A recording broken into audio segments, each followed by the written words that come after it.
Terima kasih pemirsa Metro TV Lampung, masih bersama kami dalam Syariah Corner.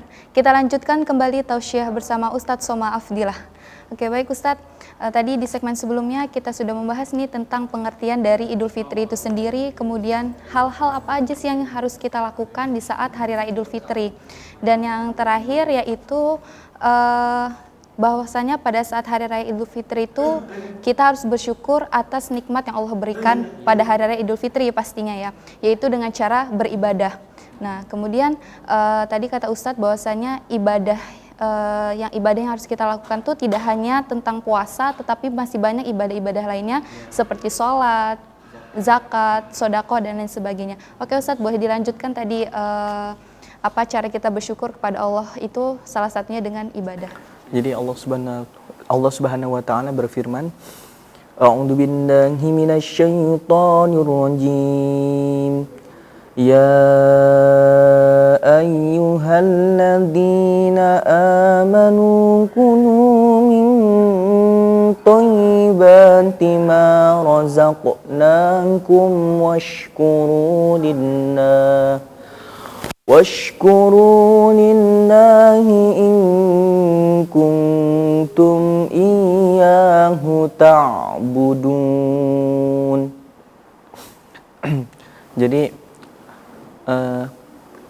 Allah Subhanahu wa taala memerintahkan orang-orang yang beriman itu untuk memakan makanan yang baik. Terus makanan yang baik itu gimana sih? Kalau menurut Imam Syekh Syahid Ramadan Al-Buti, seorang ulama karismatik dari Suriah, beliau berkata bahwasanya makanan yang baik itu adalah makanan yang bermanfaat dan enak, nikmat, makanan yang nikmat dan bermanfaat. Terus dia juga halal secara pengambilannya gitu. Kan ada makanan yang nikmat, terus bermanfaat, akan tetapi diambil dengan mencuri. Jadi untuk itu kita diberikan oleh Allah Subhanahu wa taala rezeki makanan, terus kita diberikan rezeki kesehatan, kita diberikan rezeki panjang umur. Itu merupakan fasilitas yang Allah berikan. Untuk apa? Untuk kita beribadah kepada Allah. Jadi sebagai rasa syukur kita kepada Allah Subhanahu wa taala, ya kita dengan ibadah itu. Bentuk syukur kita kepada Allah itu ibadah. Jadi terus memanfaatkan umur, memanfaatkan waktu, terus memanfaatkan kesehatan. Seperti itu. Jadi jangan kita sia-siakan gitu. Nah, ketika di Hari Raya Idul Fitri ini kita memiliki apa, maka kita manfaatkan itu dengan kebaikan. Misalnya kita punya uang, ya kita sedekahkan. Seperti itu, Mbak Vivi. Oke, baik. Jadi cara kita bersyukur itu pastinya tidak hanya tentang puasa ya Ustaz ya, tetapi masih banyak ibadah-ibadah lain yang merupakan salah satu cara kita untuk bersyukur kepada Allah Subhanahu wa taala. Baik Ustadz, kemudian terkait dengan sebenarnya nih Ustadz, arti dari Idul Fitri sama Lebaran itu sama nggak sih? Terkadang kan kebanyakan orang ini menyebutkan bahwa Idul Fitri ini adalah Lebaran gitu, Lebaran gitu. Sebenarnya antara Idul Fitri sama Lebaran ini apakah memiliki perbedaan tersendiri atau memiliki makna sendiri atau bagaimana Ustadz? Sebenarnya Idul Fitri ataupun Lebaran itu sama aja ya.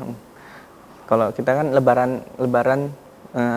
lebaran haji gitu, lebaran fitri, ya sama aja, itu sebuah bahasa saja. Kan di Indonesia ini banyak berbagai macam suku ya, jadi penyebutan istilahnya berbeda-beda. Kalau orang Jawa bodoh nyebutnya, ya seperti itu, hanya perbedaan dari segi bahasa aja. Kalau yang tadi kan udah kita jelasin bahwasanya kalau Idul Fitri itu yang berasal dari kata bahasa Arab itu Aidun, berasal kata audu yang bermakna arju, seperti itu, yaitu yaudu bil farhi kulla amin, yaitu kembali berbahagia setiap tahun, seperti itu. Oke, baik. Jadi sebenarnya makna dari Idul Fitri dan Lebaran itu satu, sama saja, tidak ada perbedaan. Tapi cuma mayoritas masyarakat itu menyebutnya Idul Fitri itu adalah Lebaran, seperti itu ya Ustaz. Oke, baik. Kemudian Ustaz, hal penting apa sih yang harus kita lakukan nih? Kan Idul Fitri atau Hari Raya Idul Fitri ini kan jatuh pada 1 Syawal, ya Ustaz ya. Nah, terus hal penting apa nih yang harus kita lakukan di saat bulan Syawal tersebut? Waktu bulan Syawal ini adalah waktu dimana kita itu dapat melihat diri kita nih. Ketika di bulan Ramadan, Allah Subhanahu wa Ta'ala mendidik kita habis-habisan tuh. Kita disuruh ngaji, disuruh ini segala macam. Karena bulan Ramadan ini adalah bulan pendidikan bagi diri kita gitu, agar semakin baik nih. Nah, bahkan dikatakan juga kalau di bulan Ramadan itu setan itu dibelenggu ya, ya maksudnya kita itu ibadah itu semakin mudah gitu kan. Nah, pas Syawal ini, nah kita lihat kira-kira ada perubahan nggak diri kita dari sebelumnya, seperti itu. Penglihatannya itu pas Syawal itu seperti itu dapat kita lihat nanti pas bulan Syawal. Oh, ternyata masih terus ngajinya gitu. Oh, masih jalan terus ininya gitu. Dan biasanya juga kita nyambung kan dengan puasa Syawal. Nah, itu karena kita udah terbiasa di bulan Ramadan untuk berpuasa. Insya Allah nanti kita sambung juga dengan puasa Senin Kamis seperti itu. Terus kalau malamnya kita bisa sholat sholat hajat sebelum tidur, sholat witir. Seperti itu bisa kita laksanakan. Amalan-amalan di bulan Ramadan bisa kita terapkan setelah ketika kita berada di Syawal sampai seterusnya. Itu Mbak Vivi. Terus hal penting selanjutnya adalah kita diwajibkan untuk mengqadha puasa. Ini yang perlu diperhatikan. Pertama adalah orang yang sakit. Ketika ada orang yang sakit, maka dia diperintahkan untuk mengqadha puasanya. Kan kalau sakit kita nggak bisa nih berpuasa, nggak mampu. Maka kita diperintahkan untuk mengqadha. Syarat sakitnya apa?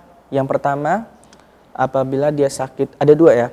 Yang pertama ini, ketika dia sakit, kalau misalnya dia tetap puasa, itu akan melukai dirinya. Dirinya akan cacat gitu, ada yang cacat gitu dari anggota tubuhnya. Kalau misalnya dia sampai nggak ninggalin puasa.